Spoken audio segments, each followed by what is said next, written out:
नमस्कार, आप देख रहे हैं द न्यूज और मैं हूं प्रतिमा पांडे। चलिए शुरुआत करते हैं खबरों का सिलसिला। प्रयागराज के नैनी थाना क्षेत्र में बालू गिट्टी कारोबारी से रंगदारी मांगने और जान से मारने की धमकी देने का मामला सामने आया है।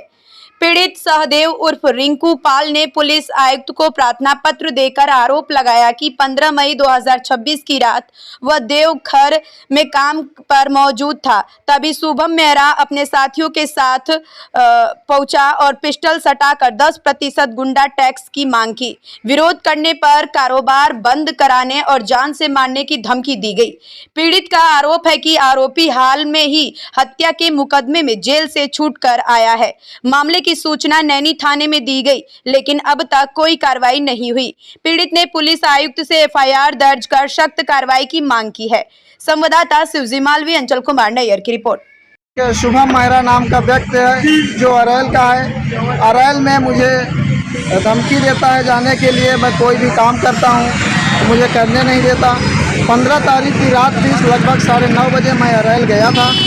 अरैल में मुझे रोककर और मेरे सीने में पिस्टल लगा कर कह रहा है कि मुझे अगर अपने कमाई में से 10% नहीं दोगे तो मैं तुम्हें यहाँ जान से मार दूंगा। और इस बार तो नहीं मारूंगा, इस बार छोड़ दे रहा हूँ, लेकिन अगली बार नहीं छोड़ूंगा और घर पहुँचाना होगा तुम्हें पैसा। इसलिए मैं बहुत प्रताड़ित हूँ। थाने में एप्लीकेशन दिया, उसके बाद चौकी पे भी एप्लीकेशन दिया, मेरी कोई सुनवाई नहीं हुई। मैं आज एसएसपी साहब डीसीपी साहब के पास आया था। डीसीपी साहब ने मेरा सुने हैं और मुकदमा लिखने के लिए आज आदेश दे दिए हैं। और मैं यही चाहूँगा कि मेरे साथ न्याय हो, किसी हमारे ही साथ नहीं, किसी अन्य व्यक्ति के साथ जो रंगदारी और गुंडा वसूली चल रही है इनकी ना चले और आम आदमी अच्छे से जी सके और खुशहाली से अपना परिवार चला सके। नहीं, कोई गैंग है कि और कोई भी है? इनका गैंग है। गुंडा वसूली कौन कर रहा है, क्या नाम है? शुभम मेहरा नाम का व्यक्ति है। उसके साथ 20-25 लड़के रहते हैं और बहुत लड़के रहते हैं। लड़कों का नाम नहीं गिना सकते, बहुत लड़के, 15-20 लड़के उसका ग्रुप चलता है। स्कॉर्पियो से चलता है और डे में नहीं, नाइट में ही वसूली करता है। लगभग शाम के 6 बजे के बाद वसूली करना चालू करता है। फ़ोन लगा के गाली देगा, वो उसकी रिकॉर्डिंग मेरे पास है, रिकॉर्डिंग है मेरे पास। क्या परिचय है आपका? मेरा उसका कोई परिचय नहीं है। अपना परिचय बताओ। अपना परिचय बताओ। परिचय है, मैं रिंकू पाल, अमिलिया दांडूपुर, प्रयागराज का रहने वाला हूँ। धन्यवाद। आपके साथ क्या समस्या है ये बताएं। सर, हम दुकान बालू गिट्टी दुकान में काम करते हैं। सर, हम गए थे मैंने देवी तरफ बालू गिट्टी गिरवाने थी। हमको गए थे, फोन किया हमको। कौन मारा? तो हमारा फोन किया, कहाँ हो? तो हम कहा यहाँ है भाई।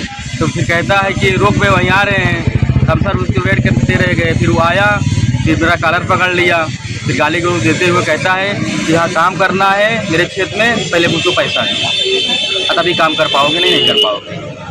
आप तो मेरे बारे में जानते नहीं, हम जेल भी काट लेंगे, आप किसी भी मार सकते हैं कभी भी। कितना बार ऐसा हुआ? सर, जानते ही खून ही करता रहता है, जहाँ मिलता वहीं गाली गलौज करता है। तुम साले पासी हो, कहीं से अरे मोड़ मिल जाता है, अफसर तो बोले न सकता। फिर एक दिन अब ताकि तो कह रहा था कि हमारा पूर्वज तुमको पिस्टल लेके दौड़ाए थे, बच गए बहुत सड़ी के, अब मिलोगे फिर मार देंगे। अब आप चाहते क्या? सर, हम चाहते हैं सर, आए थे यहाँ पे, हमको न्याय चाहिए सर। हम लोग सर धंधा करने वाले आदमी हैं, काहे लड़ेंगे? इनके खिलाफ कहीं आपने एप्लीकेशन दिया? हम डीसीपी साहब यहाँ थाने में दिए थे सर, थाने में कोई सुनवाई नहीं हुई। डीसीपी साहब यहाँ आए हैं, अब यहाँ ऐसा लग रहा है हमको न्याय मिलेगा। एप्लीकेशन दिया आपने? जी जी सर। परिचय बताएं। राजू भारतीय सर, मोहारी बच्चा।